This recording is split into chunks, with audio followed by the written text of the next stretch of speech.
Well, Bill, the city says the reason why we haven't learned too much information about the project since that change in leadership is because it's only been a few weeks since the pedestals were completely removed, and the city says it wants to take its time with this process in order to get it right, they say.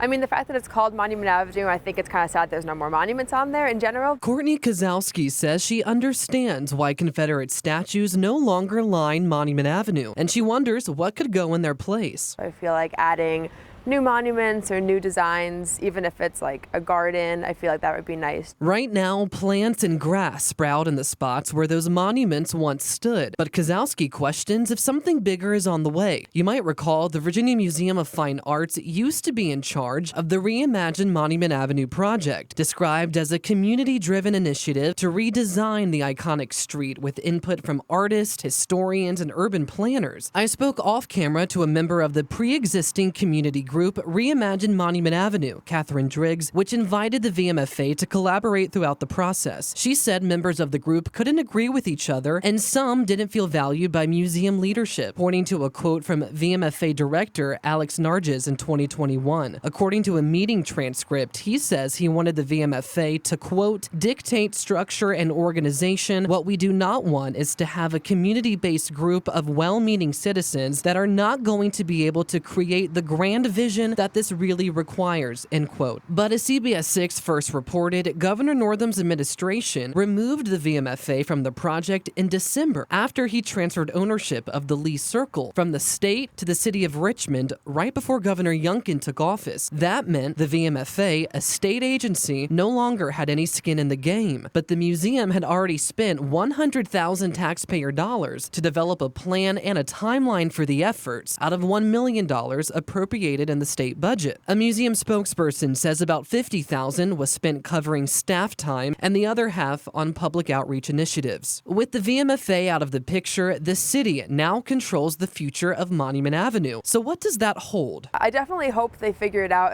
and make a plan, because right now it seems like there's no plan. Some Richmonders and even city council members say they had no idea about changes to the project. I mean, Tyler, to be honest with you, I didn't even know that, so I appreciate you reaching out. But the city calls the transition not remarkable. A spokesperson for Mayor LeVar Stoney says he wants the city to take a breath before proceeding. He says, quote, the city is in the early pre-planning stages of formulating a process and identifying potential resources for the project. The mayor recognizes the sense of urgency, but requests patience, end quote. Adding, reimagining Monument Avenue will be fueled by extensive community feedback. I walk on Monument Avenue every single day, so I feel like I'd like to be a part of the decision. Kozowski says she does like the sound of that, but she wants more transparency moving forward. And maybe if the city or anyone would maybe keep us up to speed with their thoughts, that would be nice.